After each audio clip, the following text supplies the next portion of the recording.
Welcome back to another Rosso Gold Series video. I'm your host, Nelson Fu, and today's Gold Series is La Palma EL Tucan's Lactic Washed SL28. It's a lot to unpack here with this coffee. For every year that I've competed in coffee competitions, I've used coffee from La Palma. So you could say we have a little bit of a relationship. This varietal is known for its juicy acidity. So for that reason, we're going to use a flatbed brewer today to highlight both balance and sweetness, because we know we're going to get juicy acidity in our final cup. For our flatbed brewer today, we have the plastic origami here with Kalita Wave 185 filters. And I'm going to show you a trick to situate the filter perfectly into this brewer. So to get our filter perfectly in, as you can see, if we don't, it just kind of sits up here. So we're going to hold both sides and we're going to slowly push it in. And then we'll hold it with one hand and we'll get our kettle with the other and just slowly in the middle and slowly out. And now we have a perfectly fit hybrid flatbed brewer. So we're using this plastic origami for that heat retention because our brew today needs 5 pulses.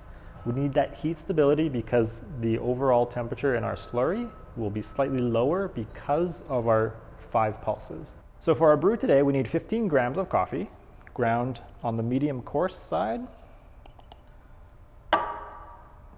And for our water, we need 250 grams of water at 95 degrees Celsius.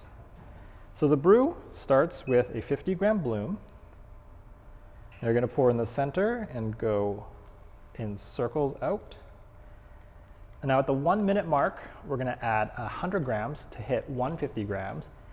And then from then on, we're going to wait until the bed is almost drained completely. And then we're going to pulse 50 grams in. So this may vary between the pulses, but it takes between 20 to 25 seconds for that bed to be almost fully gone. So we're always going to start in the middle and do slow circles out until we hit the sides, and then we should be at 50. All right, so lactic washed. What does that mean? Well, the lactic part of this process comes from the fermentation. So how this coffee starts the fermentation process, the whole cherries are sealed in a tank, and there's natural yeast in the oxygen and also on the cherries. So when the tank is sealed, what happens is the fermentation begins and carbon dioxide is produced. Now the carbon dioxide chases out all the oxygen, and in the tank it's an anaerobic environment, so without oxygen. What happens then? We have all the bacteria, they start producing lactic acid. And what we see in that final cup is this really creamy body. It's heavy, it's syrupy, and there's a little bit of sparkle to it. So we're doing our pulses now. We're waiting for most of the water to drain out. Again, that's between 20 to 25 seconds between each pulse. We just want to keep that bed always full.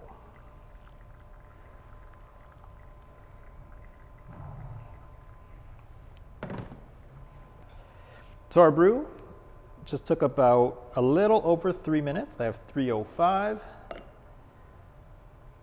But La Palma. So this farm, it's named after 2 rare species that were found cohabiting the farm. It's the endangered wax palm and the emerald toucan. So that's a fun fact of where the name came from. But I think this farm is a shining beacon of sustainability. So one example of those sustainability initiatives they have on the farm is called biodiversal. So most coffee production is done through a thing called monoculture farming, which depletes the nutrients in the soil. And what happens then is they need to spend more money on chemical inputs and fertilizers.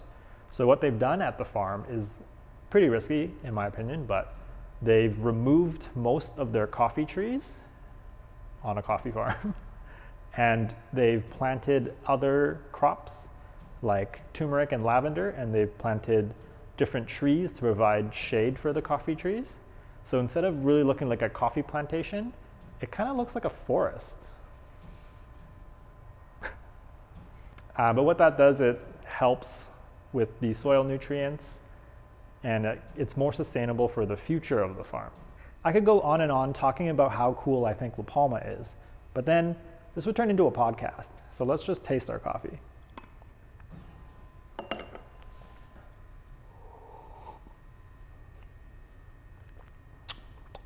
Wow, it really is like a juicy honeydew. But something I've noticed in all of La Palma's coffee is this cocoa nib aftertaste. It's really great. Thanks for joining us on Rosso Gold Series Release 2. Thanks for watching.